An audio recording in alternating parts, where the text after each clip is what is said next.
सुप्रभात मित्रांनो, लक्ष्मीच्या पावलांनी या मालिकेच्या आजच्या भागामध्ये इकडे डीलर हा कलाकडे येतो आणि बोलतो की मी इथे तुमच्याकडे ऑफर घेऊन आलो आहे आणि मला ही जागा विकत घ्यायची आहे. तर इकडे कला म्हणते की पण मला कोणची डील घ्यायचीच नाही आहे आणि तसं पण मला ही जागा पण विकायची नाही आहे आणि मी कोणाला बोलवलं पण नाही. इकडे कला सांगते, अहो ह्या दुकानवर तर आमचं पोट पाण्याचा खर्च आहे, त्याच्याचमुळे आमचं हे दुकान चालतंय, म्हणून आम्हाला ही जागा काही विकायची नाही आहे. तर इकडे गर्दीतला एक माणूस बोलतो की हा ना, असं कसं, आम्ही दुकान विकायलाच निघणार आहोत लगेच. तर इकडे डीलर सांगतो की बरं, हे तुमचं पण नाही आहे आणि आमचं पण नाही आहे, पण मी तुम्हाला अजून एक डील देतो, तुम्ही मला ही जागा विकून टाका, कारण ह्या प्रोजेक्टमध्ये खूप साऱ्या गाड्या आहेत आणि त्याच्यामधल्या काही शॉप्स मी तुमच्यासाठी ठेवतो आणि तुमच्यासाठी मग फर्निचर, नवीन AC हे सगळं मी तुम्हाला फ्रीमध्ये करून देईल. तर इकडे एक माणूस बोलतो की अहो, तुम्ही आम्हाला बाजारातल्या दुप्पट भावाने देताल, पण आमचं काय, आमचं तर ह्या दुकानावर सगळं पोट पाण्याचा खर्च आहे, मग आम्ही तरी काय करायचं. त्या 1 रुपया जास्तपेक्षा आम्ही आमचा मोह तुमच्या याच्यामध्ये करणार नाही आहे. तर ते ऐकून इकडे सगळे माणसं हे हो हो बोलून ओरडू लागतात. तर इकडे डीलर सांगतो की बरं, मी तुम्हाला आता शेवटची ऑफर देतो आणि ही ऑफर तुम्ही कधीच नाही बोलणार, कारण ह्यासाठी मी तुम्हाला बाजारापेक्षा 3 दुप्पटीने तुम्हाला मी पैसे देऊन टाकील. तर ते ऐकून इकडे कलाला धक्का बसतो आणि आमचं प्रोजेक्ट होऊपर्यंत तर मी तुम्हाला पैसेसुद्धा देईल आणि जॉबसुद्धा लावून देईल. तर इकडे कला बोलते की म्हणजे तुम्हाला आम्ही काय मूर्ख समजलो आहोत का, कारण तुम्ही आम्हाला बाजारापेक्षा 3 दुप्पटीने तुम्ही पैसे देणार, त्यावरून आम्हाला दुकानही देणार आणि तुम्ही आम्हाला नोकरी पण देणार, म्हणजे याच्यामध्ये काहीतरी घोळ वाटतोय मला. तर इकडे डीलर हा रागवत बोलतो की काय हो मॅडम, तुमचा प्रॉब्लेम काय आहे, मी तुम्हाला किती ऑफर दिल्या आहे तरी पण तुमचं अजूनही चालू आहे की मी नाही देणार म्हणून. तुम्हाला माझ्यासारखा एक मोठा डीलर एवढी चांगली ऑफर कोणीच देऊ नाही शकणार, तरी पण तुम्ही ह्या बाईचं ऐकून तुमचंही नुकसान करताय आणि तिचं पण होतं आहे, तरी तिला समजत नाही आहे. आणि तुम्हाला तर माहिती आहे मी किती मोठा बिल्डर आहे आणि मला अशा छोट्या टपऱ्यांमध्ये पण काही इंटरेस्ट नाही आहे. तर इकडे कला सांगते की म्हणूनच तर आम्हाला द्यायचं नाही आहे. तर त्या ऐकून इकडे डीलरला धक्का बसतो. कला सांगते की आम्ही तर एक सर्वसामान्य माणसं आहोत आणि आम्हाला याच्याशी काहीच पर्वा नाही आहे, पण तुम्हाला जास्त अति पैसा झाल्यामुळे तुम्हाला आमची गरज पडत नाही. तर इकडे डीलर सांगतो की अहो मॅडम, मी तुम्हाला मॅडम म्हणून किती रिस्पेक्ट देतोय, तरी पण तुम्ही माझं ऐकत नाही आहे. तुम्ही आत्ताची जनरेशन बघा, ही किती डेव्हलप झाली आहे. जसं तुमचं याच्यावर पोट चालतं तसंच हेच काम करून माझं याच्यावर पोट चालतं आहे. अहो, एवढी सगळी डेव्हलपमेंट होत आहे, सो तुम्ही पण आम्हाला ही जागा विकून टाका ना. तर कला सांगते की मग हे आमचं दुकान आहे, तर त्याचा व्यवहार कसा करायचा आणि कसा नाही ते आम्ही बघू, तुम्ही याच्याशी काहीच संबंध ठेवू नका. तर इकडे आता डीलरला राग आलेला असतो, तर तो ओरडतच बोलतो की तुला समजत नाही का, एकदा केव्हाची बडबड चालू आहे तुझी. तुला ह्या काम करून आणि ह्या दुकानातून तुला किती पैसे भेटते ग, का 1 करोड का 10 करोड भेटतात. अगं, ही जागा तर 10 बाय 10ची पण नसणार, तरी तू एवढ्या मोठ्या प्रमाणपणे एवढं सांगती आहे. तर इकडे कला सांगते की हे बघा, तुम्ही माझ्यासोबत नीट बोला आणि तुमच्या बेसिक इन्फॉर्मेशनसाठी सांगते, हे दुकान माझं आहे. माझ्या दुकानला कधीच हे कोणाला विकू देणार नाही आणि तसं पण आम्ही तुम्हाला बोलवलेलं पण नाही आहे, म्हणून तुम्ही येऊ शकता. तर इकडे डीलर हा कलाला बोट दाखवून सांगतो की हे बघ, जर मी वाकड्यात शिरलो ना तर तुझं याच्यामध्ये खूप नुकसान होतं आहे. नीट सरळ सांगतो आहे तर ऐक, नाही तर वाकड्यात जायला मला सांगू नको. मी नीट सांगितलेलं आहे तर मग नीटच ऐकायचं आणि सरळ इथून निघून जायचं. तर इकडे एक माणूस हा कलाला समजवतो की अगं कला, तू ह्या माणसाच्या कशाला नादी लागते आहे, जाऊ दे ना, जर आपल्या याच्यामध्ये भलं होत असेल तर जाऊ दे ना, मग आपला पण प्रॉफिटच होईल ना, कशाला ह्या माणसाच्या नादी लागतेस. तर इकडे डीलर सांगतो की तुमचं काय आहे ते बघून घ्या आणि रात्रीपर्यंत मला सांगा की तुमचा निर्णय काय झालाय. ते बोलून तिथून डीलर आणि सगळे लोक हे निघून जातात. दुसरीकडे रजनी ही संगीताकडे येते आणि बोलते की काय हो, ही कला कुठे गेली, तुम्हाला काही सांगितलं का तिने. तर इकडे संगीता बोलते की हा, ती जगदंबा भंडारमध्ये गेली आहे. तर ते ऐकून इकडे सरोज बोलते, कोणाला सांगून तुमची मुलगी त्या दुकानात गेली. तर इकडे संगीता सांगते की ती मलाच विचारून गेली होती. तर इकडे सरोज सांगते की 1000 वेळा मी तिला सांगून झालंय माझं की त्या दुकानात ती जाऊ नको म्हणून, ऐकतच नाही अशी ती. तिकडे त्या चाळीत जायचं आणि तिकडूनच इथे चांदेकरांची प्रतिष्ठा ती कमी करायची. एकदम लो स्टँडर्ड मुलगी आहे ती. तर ते ऐकून इकडे रोहिणी सांगते की सरोज वहिनी, तू बरोबर बोलती आहे, तिकडे गेली म्हणजे इकडचा तर पूर्ण बॅलन्सच हा बिघडून जात असतो. गणपतीला पण तेच, लक्ष्मीपूजनला पण तेच. मिसेस खरे काय हो, तिला एवढं पण समजत नाही का? तिला आता इकडचा बॅलन्स पण करायचा आहे म्हणून ती विसरून जाते का की तुम्ही तिला तसे संस्कारच दिले नाहीये? तर ते ऐकून इकडे संगीताला खूप मोठा धक्का बसतो आणि तिची मान खाली घालते ती, आणि खालीच मान घालत ती बोलते की मी तिला फोन करते, आणि तिथून निघून जाते. संगीता ही कलाला कॉल करते आणि इकडे कला सांगते की काय ग आई, बोल ना. तर इकडे संगीता सांगते की तू ते काय काम करत असशील ना ते ठेवून तिथे लवकर घरी ये, इथे सगळे तुझी वाट बघताय. तर कला सांगते की नाही आई, इकडे थोडं काम आहे मला, तसं मावळ्यांचं काम नाही आहे पण इकडे दुसरंच काम आहे मला, म्हणून मी आता आली तर रात्रीच येईल. तर ते बोलून कला ही फोन ठेवते. तर इकडे सरोज सांगते की काय बोलली तुमची हुशार मुलगी. तर इकडे संगीता सांगते की ती बोलली की संध्याकाळपर्यंत येईल. तर इकडे ते ऐकून सरोज सांगते की वा, ती तुमचीच मुलगी आहे म्हणून तिचे तुमचेच संस्कार लागले आहेत. मिसेस खरे, तुम्ही हेच संस्कार दिले आहेत ना, उठून सुटून तिच्या माहेरी जायचं, नाहीतर त्या दुकानावर जाऊन बसायचं. इकडे संगीताला खूप वाईट वाटतं आणि ती बोलते की नाही हो, तसं नाही. मग तुम्हाला थोडं कळत नाही का? तिला सांगायचं ना मग तुम्ही की असं उठून सुटून इकडे यायचं नाही म्हणून, आणि त्या दुकानावर जाऊन बसायचं नाही. आणि तसं पण ती सगळं तुमचं ऐकतेच ना, म्हणून तर तुमच्या होकारापायीच ती लग्नामध्ये उभा होती. तर ते ऐकून इकडे रजनी आणि संगीताला धक्का बसतो. तर संगीता बोलते की अहो असं काही नाही आहे, आमची कला असं कधीच वागत नाही आणि ती आमची घरी पण येत नाही.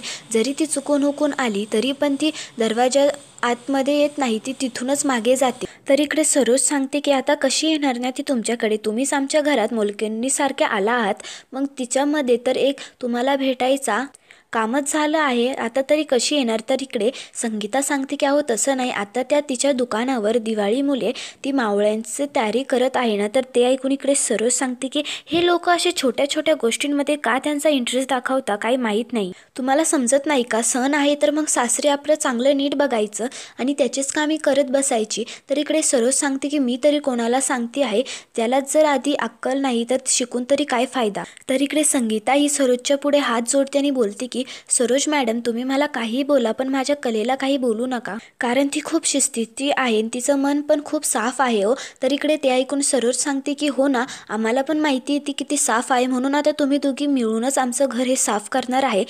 हो मिसेस खरे, तुम्ही माझ्या मुलासोबत थोडं जास्तच बोलताय, हे माझ्या नजरेच्या पुढं काय येत नाही का तुम्हाला असं वाटतंय? तर तुमच्या चांगल्यासाठी सांगते, माझ्यापासून तुम्ही 4 हात लांबच राहायचं, समजलं?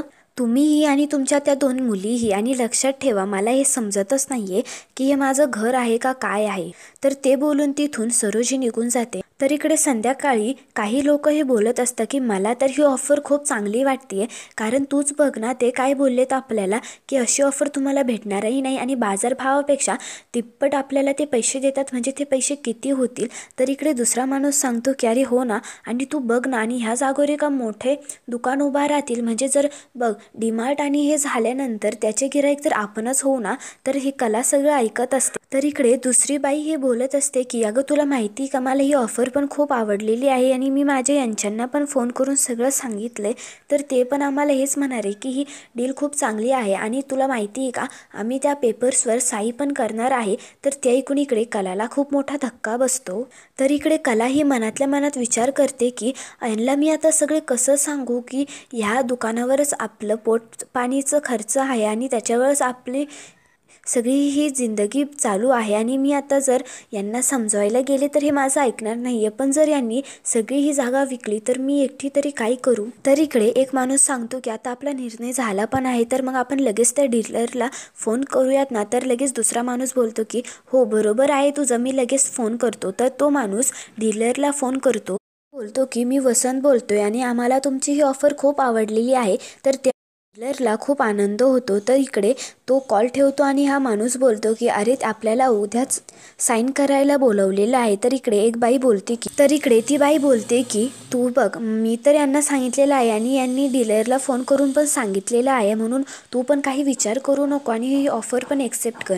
तर ती बाईसुद्धा डीलरला फोन करून सांगते की मी मार्केटमधून हिमा बोलते आणि मला तुमची ही ऑफर पण आवडलेली आहे. तर ते ऐकून इकडे डीलर खूप आनंदीमध्ये होतो. तर इकडे डीलर हा लगेच सरोजला फोन करतो आणि बोलतो की सॉरी मॅडम एवढ्या रात्री फोन केला, पण तुम्हाला एक गुड न्यूज सांगायची आहे. त्या मार्केटमधले जेवढे काही दुकान होते त्यांनी सगळ्यांनी आपली ही ऑफर एक्सेप्ट केलेली आहे. पण ती जगदंबा भंडरवाली ती मुलगी आहे ना, मला वाटतं तीच वाकड्यात जाईल. तर इकडे सरोज सांगते की मला काही माहिती नाही, पण कसंही करून ते दुकान तिथून उठायला पाहिजे. आणि मी तुम्हाला हे पण सांगितलं होतं की गुंडे पाठवा, नाही तर तिला धमकावा, नाही तर काहीही करा, पण तिथून ते दुकान उठायला हवं. तर इकडे डीलर हा सरोजला सांगतो की तुम्ही काही टेन्शन घेऊ नका, आता आपलं हे काम झालंच आहे.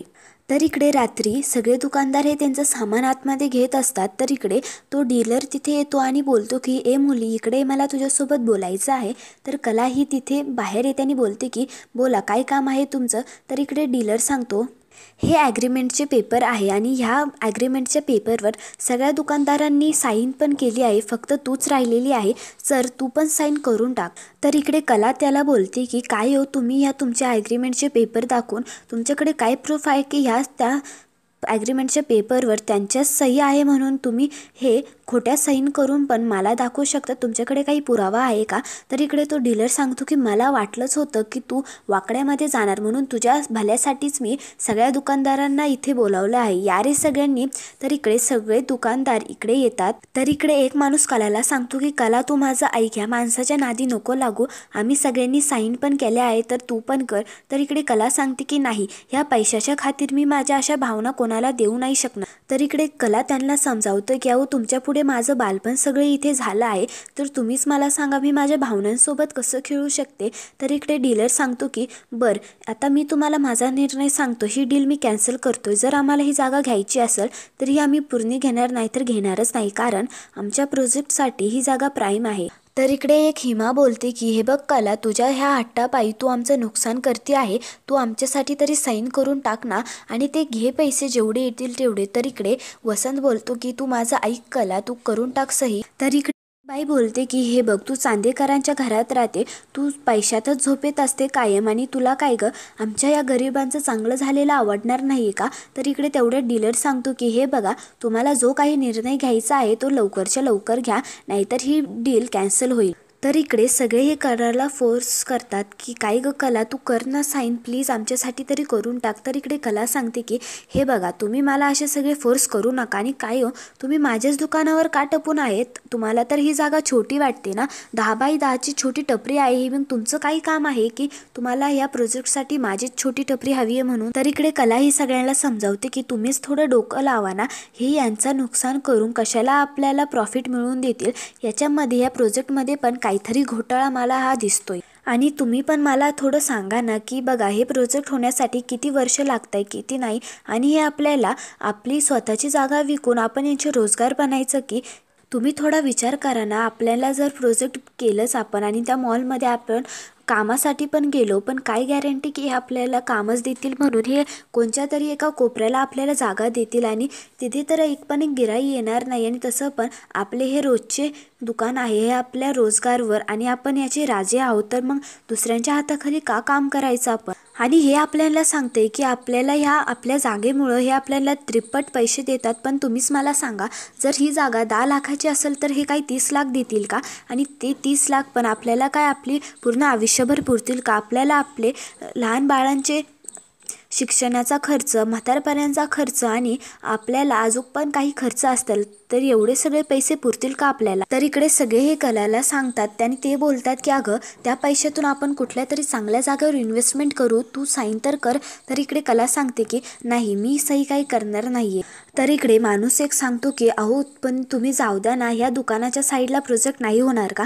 तर इकडे डीलर सांगतो तू काय आम्हाला मूर्ख बनवतो आहे का, ही जागा काय आम्ही घेतली आणि हे आम्ही काही हे दुकान ठेवू का. हे प्रोजेक्टसाठी एक चांगला प्लॅन लागतो, आणि त्या प्लॅनसाठी हे जर दुकानमध्ये आलं तर त्या प्लॅनचा पूर्ण सत्यानाश होऊन जाईल. तर इकडे वसंत सांगतात अगं पुरी, तू माझं ऐक आणि हे दुकान विकून टाक. तर तेवढ्यात तिथे दिनकर येतो. तर इकडे कला सांगते की बाबा हे बघा ना सगळे काय म्हणतात, आणि हे सगळे त्यांचं दुकान निघाले. तर इकडे ते ऐकून दिनकर सांगतो की हो बाळा, मला वसंत काकांचा फोन आला होता, आणि साहेब मी तुमच्या पाया पडतो, आणि माझी मुलगी हे खरंच बरोबर बोलती आहे. मानलं आम्ही गरीब आहे, पण त्यासाठी आम्ही ह्या पैशांच्या खातीर आम्ही आमचं दुकान नाही विकू शकणार. तर इकडे हिमा सांगते की पण तुला आमचं सुख देखवत नाही आहे का गं. तर इकडे कला सांगते की बरं तुमच्या सुखासाठी मी माझ्या दुकानावर पाणी जायला सुद्धा तयार आहे. तर ते ऐकून इकडे दिनकर सांगतो की नाही कला थांब तू. तर इकडे दिनकर सांगतो की काय होत आई तुम्ही तरी समजून घ्या ना माझ्या मुलीला. माझी मुलगी असंच का बोलत असेल, का ह्या प्रोजेक्टमध्ये आडा घालत असेल.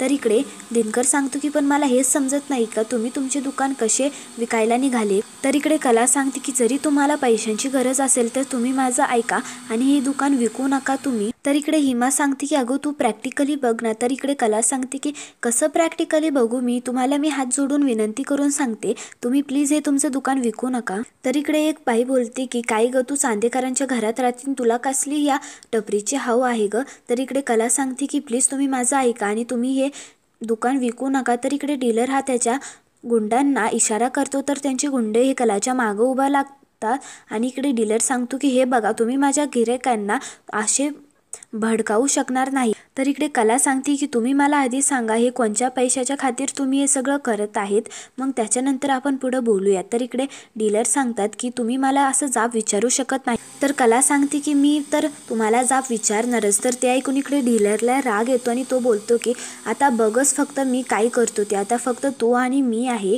आता तू बघ फक्त मी नवथ्याचं काय करून टाकतो. तर मित्रांनो इथे हा भाग संपतो आणि पुढच्या भागामध्ये जगदंबा भंडारला ही आग लागलेली असते. तर इकडे संगीता आणि दिनकर हे खूप घाबरतात. तर तेवढ्यात तिथे सगळे लोक हे गोळा करतात आणि पाणी टाकतात. तर इकडे तेवढ्यात अद्वैत तिथे येतो आणि तो बोलतो की काय करताय बाबा तुम्ही. तर इकडे दिनकर सांगतो की कला आहे आतमध्ये. तर तेवढ्यात तिथे अद्वैत हा आगमधून आतमध्ये जातो आणि कलाला बघतो. तर कला फोटोच्या मागं लपलेली असते. तर इकडे तेवढ्यात अद्वैतला बघून इकडे कलाला जीवात जीव येतो आणि तेवढ्यात अद्वैत तिला बाहेर घेऊन येतो. तर इकडे अद्वैत हा कलाला सांगतो की खरे आता तू टेन्शन घेऊ नको, आपण आता बाहेर आलेलो आहोत. तर इकडे कला ही तिचं दुकान बघते. तर हे सगळं तिचं दुकान हे आगामुळे सगळं विझून गेलेलं असतं आणि ते जोरात जोरात आग पेटलेली असते. तर इकडे उभा राहतच इकडे कला ही खूप रडत असते. तर अद्वैत तिला समजावत असतो. तर तेवढ्यात इकडे कला ही रडत अद्वैतच्या मिठीत पडते आणि जोरात जोरात रडते. तर ते बघून इकडे अद्वैतला मोठा धक्का बसतो. तर मित्रांनो मला हा भाग कसा वाटला ते कमेंटमध्ये नक्की सांगा आणि आपल्या शिव मराठी या चॅनलला नक्की सबस्क्राईब करा.